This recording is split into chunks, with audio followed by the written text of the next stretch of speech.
വാർത്തകൾ വിശദമായി നോക്കാം. തൃശൂർ ആളൂരിൽ പോലീസ് സംഘത്തിന്റെ വാഹനമിടിച്ച് 2 പേർക്ക് ഗുരുതര പരിക്ക്. ചാലക്കുടി സ്വദേശിയായ 16-കാരനും 18-കാരനുമാണ് പരിക്കേറ്റത്. പരിക്കേറ്റ 16-കാരൻ ജുവിന്റെ നില അതീവ ഗുരുതരമാണ്. അനന്തകൃഷ്ണൻ എന്ന 18-കാരനും ഗുരുതരമായി പരിക്കേറ്റു. ഇലക്ട്രിക് സ്കൂട്ടറിൽ സഞ്ചരിക്കുകയായിരുന്ന കുട്ടികളെ പിറകിൽ നിന്നും വന്ന ഡാൻസ് ഓഫ് സംഘത്തിന്റെ വാഹനം ഇടിക്കുകയായിരുന്നു.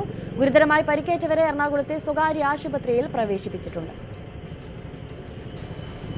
നാമി ദിനേശ് ചേരുന്നുണ്ട് കൂടുതൽ വിവരങ്ങളുമായി. നാമി, എങ്ങനെയാണ് ഈ അപകടം ഉണ്ടാകുന്നത്? പോലീസ് വാഹനം അമിത വേഗതയിലായിരുന്നോ അതോ നിയന്ത്രണം വിട്ടതാണോ? ഇപ്പോൾ ആശുപത്രിയിലുള്ളവരുടെ നില എങ്ങനെയാണ്? അനുശ്രീ, ഇന്നലെ രാവിലെ 11:30 കൂടിയായിരുന്നു സംഭവം. ഈ ജുവിൻ 16 വയസ്സുകാരനായിട്ടുള്ള ജുവിൻ, അതോടൊപ്പം തന്നെ 18 വയസ്സുകാരൻ അനന്തകൃഷ്ണൻ എന്നിവർ ആയിരുന്നു അവർ ഉപയോഗിച്ച ഇലക്ട്രിക് സ്കൂട്ടറിന് പിന്നിൽ ഡാൻസ് ഓഫ് സംഘം സഞ്ചരിച്ചിരുന്ന വാഹനം ഇടിക്കുകയായിരുന്നു. ഇത് അമിത വേഗതയാണ് ഇങ്ങനെ ഒരു അപകടത്തിന് കാരണമെന്നാണ് ഇപ്പോൾ അറിയാൻ സാധിക്കുന്നത്. ആളൂർ പോലീസ് സംഘത്തിന്റെ വാഹനമാണ് ഇടിച്ച ഈ 2 കുട്ടികളും തെറിച്ചു വീഴുകയായിരുന്നു. അതിൽ തലയ്ക്ക് ഗുരുതരമായി പരിക്കേറ്റ 16-കാരനായ ജുവിന്റെ നില അതീവ ഗുരുതരമെന്നാണ് ആശുപത്രിയിൽ നിന്നും അറിയാൻ സാധിക്കുന്നത്. ഇരുവരെയും എറണാകുളത്തെ സ്വകാര്യ ആശുപത്രിയിൽ പ്രവേശിപ്പിച്ചിരിക്കുകയാണ്. ഇതിൽ ജുവിന്റെ നില അല്പം ഗുരുതരമാണെന്നാണ് പോലീസ് പറയുന്നത്. എന്തായാലും പോലീസ് കേസ് എടുത്തിട്ടുണ്ട്. ആളൂരിലെ പോലീസ് സംഘത്തിന്റെ വാഹനമാണ് ഈ കുട്ടികളെ ഇടിച്ചത്. അമിത വേഗതയാണ് ഈ അപകടത്തിന് കാരണമെന്നാണ് അറിയാൻ സാധിക്കുന്നത്. ഇവരുടെ ആളൂർ ഭാഗത്ത് വെച്ചാണ് ഇവർ സഞ്ചരിച്ച ഇലക്ട്രിക് സ്കൂട്ടറിന് പിന്നിൽ ബൊലേറോ വാഹനം ഇടിക്കുകയായിരുന്നു. അമിത വേഗതയിലാണ് പെട്ടെന്ന് അത് ബ്രേക്ക് കിട്ടിയില്ല എന്നാണ് അതിൽ നിന്നും പോലീസ് ഡ്രൈവർ പറയുന്നത്.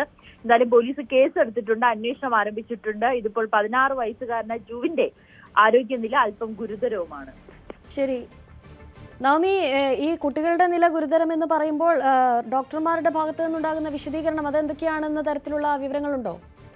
എന്തായാലും പോലീസ് കുട്ടികൾക്ക് വേണ്ടിയിട്ടുള്ള വിദഗ്ധ ചികിത്സ നൽകിക്കൊണ്ടിരിക്കുകയാണ്. എറണാകുളത്തെ സ്വകാര്യ ആശുപത്രിയിലാണ് ഇരുവരെയും പ്രവേശിപ്പിച്ചിരിക്കുന്നത്. റോഡിലേക്ക് തെറിച്ചു വീണതാണ് ജുവിന്റെ തലയുടെ ഇടത് ഭാഗത്ത് ബ്ലഡ് കോട്ടാവുകയും കഴുത്തിന് പിന്നിലുള്ള ഞരമ്പ് പൊട്ടുകയും ചെയ്തു. അനന്തകൃഷ്ണന്റെ തലയിൽ ഗുരുതരമായ പരിക്ക് ഏൽക്കുകയും ചെയ്തിരുന്നു. ഇതാണ് ഇവരുടെ അവസ്ഥ. ഇതിപ്പോൾ ജുവിന്റെയാണ് ഇച്ചിരി ഗുരുതരമായിട്ടുള്ള ഒരു പരിക്ക് സംഭവിച്ചത്.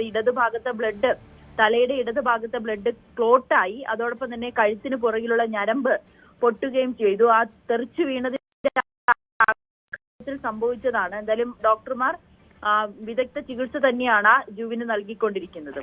നാമി, മറ്റൊരു കാര്യം, ഈ പോലീസ് വാഹനം അമിത വേഗതയിൽ വന്നതുകൊണ്ടുണ്ടായ ഒരു അപകടമാണ്. അതുകൊണ്ട് തന്നെ അതിലുണ്ടായിരുന്ന ഉദ്യോഗസ്ഥർക്കെതിരെ എന്തെങ്കിലും നടപടി സ്വീകരിക്കാനുള്ള സാധ്യതയുണ്ടോ? പോലീസ് എന്തായാലും പ്രാഥമികമായ അന്വേഷണം ആരംഭിച്ചിട്ടുണ്ട്. കൂടുതൽ നടപടികൾ പരിശോധിച്ച ശേഷം കൂടുതൽ നടപടികൾ സ്വീകരിക്കുമെന്നാണ് അറിയാൻ സാധിക്കുന്നത്. എന്തായാലും ഈ കുട്ടികളുടെ കുടുംബം പോലീസിന് പരാതി നൽകിയിട്ടുണ്ട്. ഈ ഒരു അന്വേഷിച്ച് പോലീസുകാർക്കെതിരെ നടപടി വേണമെന്നൊരു ആവശ്യവുമായി കുടുംബവും രംഗത്തെത്തിയിട്ടുണ്ട്. പോലീസ് എന്തായാലും FIR രജിസ്റ്റർ ചെയ്തു. ഇതിന്റെ കൂടുതൽ വിശദാംശങ്ങൾ നോക്കിയതിനു ശേഷം പോലീസുകാർക്കെതിരെ നടപടി ഉണ്ടാകുമെന്നാണ് അറിയാൻ സാധിക്കുന്നത്. ശരി, നാമി ദിനേശാണ് കൂടുതൽ വിവരങ്ങൾ നൽകിയത്.